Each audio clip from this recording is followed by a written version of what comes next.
Jananayagan release தள்ளி வச்சுருக்கிறாங்க, போஸ்ட்பேன் பண்ணியிருக்கிறாங்க.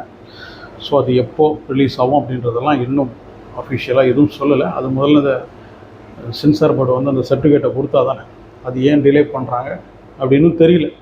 ஆனால் இந்த ஜனநாயகன் படம் ரிலீஸ் ஆகலைன்னா, அதாவது ஒருவேளை தள்ளி ரிலீஸ் ஆனாலும் இல்லைன்னா ரிலீஸே பண்ண முடியலன்னா விஜய்க்கு என்ன லாஸ், விஜய்க்கு என்ன நஷ்டம் அப்படின்னா, இந்த விஜய்வுடைய இந்த முடி இருக்குது பாருங்கள், இந்த இடம் தெரியுதா, அதில் இந்த அளவுக்கு, அதாவது ஒரு இன்ச்சுக்கு கட் பண்ணால் எவ்வளோ விஜய்க்கு லாஸ் வருமோ அவ்வளோதான் அவருக்கு வந்து லாஸ் இருக்கும். ஏன்னா இந்த ஜனநாயகனை நம்பி அவருடைய அரசியல் வாழ்க்கையில் ஜனநாயகன்னு ஒரு படம் வரும். அந்த படம் ரிலீஸ் ஆனதுக்கப்புறம் தான் நான் வந்து முதலமைச்சர் ஆவேன், இல்லைன்னா நான் வந்து எலெக்ஷனில், அந்த படம் ரிலீஸ் ஆனதுக்கப்புறம் தான் வந்து தமிழ்நாட்டில் எனக்கு வந்து அரசியலில் பெரிய அங்கீகாரம் கிடைக்கும், நான் வந்து எலெக்ஷனில் நின்று ஜெயிக்க முடியும் அப்படின்லாம் நினச்சிக்கிட்டு இந்த ஜனநாயகனை நம்பி வந்து விஜய் அரசியலுக்கு வரல. விஜய் அரசியலுக்கு வர்றது அவ்வளோ சக்தி வாய்ந்த ரசிகர்களை நம்பி தான் வந்திருக்கிறார். அது வந்து ஒரு 3 வருஷத்துக்கு முன்னாடியே அவங்க வந்து ரெடி ஆகிட்டாங்க.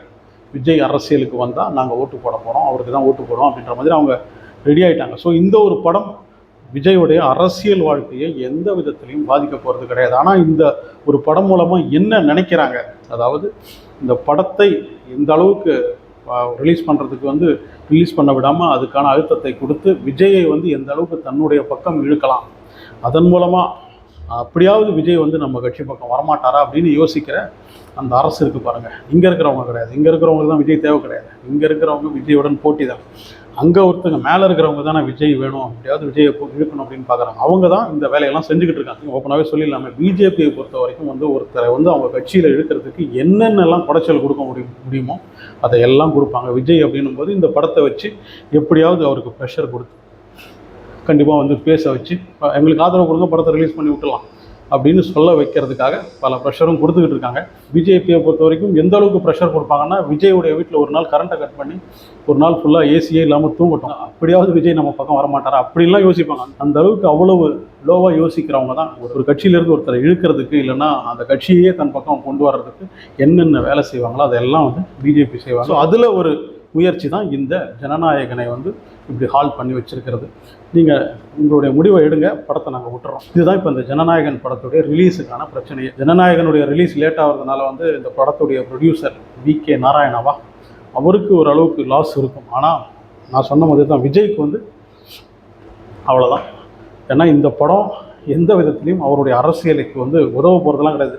வேணால் சின்னதாக ஒரு பிரச்சாரம், அது இதன் மூலமாக ஒரு 1% வேணால் அவருடைய அரசியலுக்கு வந்து ஹெல்ப் பண்ணலாமே தவிர மற்றபடி இந்த படமும் விஜயோடைய அரசியலுக்கும் எந்த சம்மந்தமும் கிடையாது. ஜனநாயகன் அப்படின்ற படத்தை நம்பிலாம் வந்து இப்போ விஜயோடைய ரசிகர்கள் எதிர்பார்க்கறது இவர் ஜனங்களின் நாயகன் ஆகணும் அப்படின்றது தான். அவருக்கு ஓட்டு போட்டு அவரை வந்து முதலமைச்சர் ஆகணும் அப்படின்னு தான் அவங்களும் எதிர்பார்க்குறாங்க. விஜயும் அந்த ஒரு ஆசையில் தான் இருக்காரு. ஸோ இந்த படம் எவ்வளோ தான் அழுத்தம் கொடுத்தாலும், இல்லை இந்த படத்துக்கு வந்து இந்த படம் ரிலீஸே பண்ணலனாலும் அது வந்து அவ்வளோதான் விஜய்க்கு வந்து லாஸ். மற்றபடி இந்த படத்தை சம்மந்தப்பட்ட ப்ரொடியூசர்ஸ்க்கும் மற்ற சில திரையரங்கை சேர்ந்தவங்களுக்கெல்லாம் வந்து லாஸ் இருக்கலாம்.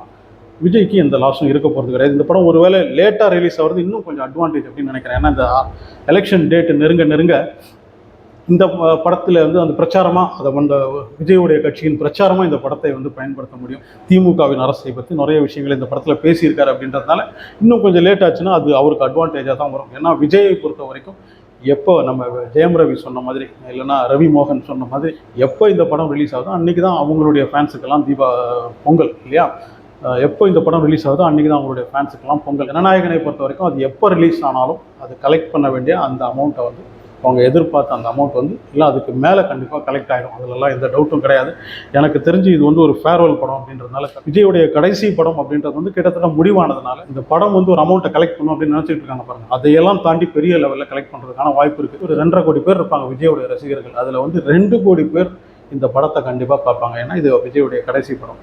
அப்படி ஒரு 125 ரூபா டிக்கெட்டை போட்டு பார்த்தாலே தமிழ்நாட்டிலேருந்து 250 கோடிக்கு மேலே இந்த படத்துக்கான வசூல் வரும். மதத்தை இழிவுபடுத்தியிருக்காங்க, இல்லைனா ராணுவத்தை இழிவுபடுத்தியிருக்காங்க அப்படின்லாம் படத்துக்கு மேலே என்னென்னமோ குறையெல்லாம் சொல்லி இன்னும் இந்த படத்துக்கு அந்த சர்டிஃபிகேட் கொடுக்காம ஹால்ட் பண்ணியிருக்கிறாங்க. என்னுடைய படத்துக்கு சாதாரணமாகவே குறைச்சல் கொடுப்பாங்க. அதுவும் இப்போ நான் அரசியலில் வேறு இருக்கிறதுனால இந்த படத்துக்கு வந்து பெருசாக பிரச்சனை பண்ணுவாங்க. நீங்கள் இந்த படம் எடுக்கிறதுக்கு தயாராக, இந்த படத்தை தயாரிக்கிறதுல நீங்கள் ஓகேவா அப்படின்னு விஜய் வந்து இந்த படத்துடைய ப்ரொடியூசர் வெங்கட் நாராயணா கிட்ட ஏற்கனவே கேட்டிருக்காரு. அவருக்கு நல்லாவே தெரிஞ்சிருக்கு. இன்னும் சாதாரணமாக கொடுத்த ப்ரெஷர்லாம் இல்லை. இந்த படத்துக்கு வந்து மேக்ஸிமம் அவங்களால என்னென்ன பண்ண முடியுமோ அதெல்லாம் செய்வாங்க அப்படின்னு நல்லாவே தெரிஞ்சிருக்கு. இப்போ வந்து ஸ்டேட் கவர்மெண்ட்டோ இல்லைன்னா சென்ட்ரல் கவர்மெண்ட்டோ யாராவது இந்த படத்துக்கு கண்டிப்பாக ப்ரெஷர் கொடுப்பாங்க. படத்தை ரிலீஸ் பண்ணுறதுல பெரிய பிரச்சனை இருக்கும் அப்படின்னு நல்லாவே விஜய்க்கு தெரிஞ்சிருக்கு. வெங்கட் நாராயணாவும் வந்து ஓரளவுக்கு அதை பற்றிலாம் கவலைப்படாத ஒரு ப்ரொடியூசர் தான் நினைக்கிறேன்.